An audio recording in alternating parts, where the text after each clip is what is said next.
Well, you guys have been requesting it, and who am I to deny you? I love Scream. You guys have been suggesting that I do rankings of horror film franchises like Scream or Saw, Friday the 13th, Halloween, and more. The problem is that it takes a little time to rewatch and mark some of those franchises. There's a lot of Friday the 13th films or Halloween films.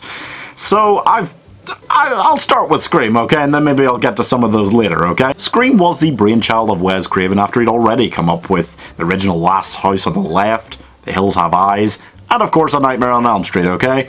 After all of that, he decided to do a slasher film, mixing in satirical and whodunit elements, creating something unique that revitalized the slasher genre for the 90s, and is, when adjusted for inflation anyway, the most a slasher film has ever made at the box office. The characters were aware of what was going on, in a way. They openly talked about horror movies and made fun of the cliches, and then the film would avoid the cliches. It was unheard of at the time to do something like that. Kevin Williamson wrote the script, and it was originally called Scary Movie, and I bet you can see the irony in that, and it was all based on the real-life case of the Gainesville Ripper.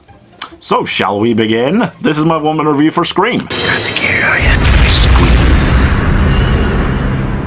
The original was a masterpiece. It brought in established stars, which helped to make this a hit, because normally you didn't do that in slasher films. Of course, it helped especially among females, which is a big part of the film's success, and the masterstroke of putting Drew Barrymore's name on the poster and opening the film with her only to kill her off after 5 minutes, it was absolutely ingenious. The style of the film, it was comedic in a way, but it managed to retain something of the surprise and horror and mystery that other films had in the genre. That meant that it managed, in my opinion, to surpass films like Halloween. Obviously not as much defining the horror genre, but just as a standalone film. It's just great. Neve Campbell was such a fantastic lead, and the rest, they just play the whole thing to perfection, this whole cast, okay? And with Wes at the helm, it just worked, okay? It just worked in a way that maybe it shouldn't have, okay? So I'm giving this one 86 out of 100 for just being ingenious. It literally it saved this entire subgenre of horror to a degree that it's still kind of limping along a bit, but it's still going today. Now, as for the sequel, the question was, how do you keep doing something like that was so unique? You just kind of move it from high school to college, apparently. Here's my one-minute review for Scream 2.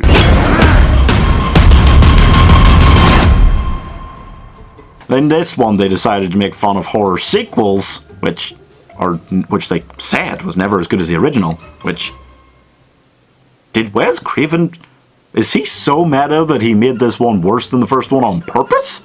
Probably not. Sydney moves to college with her history behind and in front of her, and menacing things start occurring again, by which I mean murders. Much more murders. That's the rules of sequels, as they say, you know. More murders, bloodier death scenes, nobody's safe, and that meant, unfortunately, they had to kill off Grady, who... They were probably annoyed at themselves for doing that afterwards, because they went on to make more films, and he was kind of the guy, you know, so they brought him back in Scream 3 by having him in like a videotape, and it's like, what, it's so stupid. Of course, the fact that both Gail and Dewey survived this one was silliness, I think, but whatever. I'll give the sequel 72 out of 100. I didn't like the final reveal of Billy's mother, because the whole thing of the first film was which one of us did this, and I was an off-screen character in this one. Bullshit! And everyone knows that after high school and then after college comes Hollywood. Oh, here's my one-minute review for Scream 3. Now that we're all here, the party can begin. The threequel just kept on rolling. At this point, things were so super meta that it wasn't necessarily good, okay? Because of protest against the violence in the first two films in response to the Columbine High School Massacre, Scream 3 really toned down the violence and focused more on the comedic and satirical elements, which made it feel, somewhat purposefully, silly. So Sydney comes out of her own imposed self-isolation, that's topical, after people on the set of a Hollywood film called Stab 3 start getting murdered, and that's a film within a film in a film? It is just ludicrous to the point that a bunch of them run into the room and go, oh, it's okay, we're all together. And then the killer just bursts in and starts murdering them. They all run away and it's like, oh god! It makes fun of threequels and trilogies in general. It throws out rules to a degree, but, you know, with the final reveal trying to tie the whole thing together back to the start, it's kind of like, oh, piss off, you're done, you're finished. I'm giving this one 67 out of 100. It is still a lot of fun, partly because it just decided to be so madcap and stupid, but yeah, they needed a break.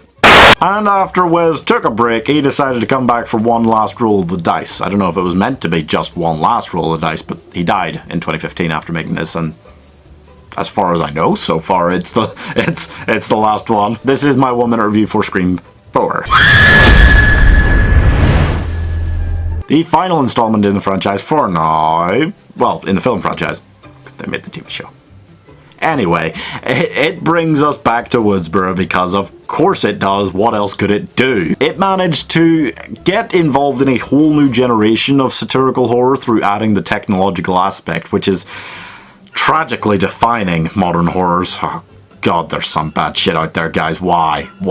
It was kind of surprising to see David Arquette is still alive. I just always assumed he'd die young, honestly. I don't know why. Generally, this one, it managed to improve on the other sequels for me, if not on the original.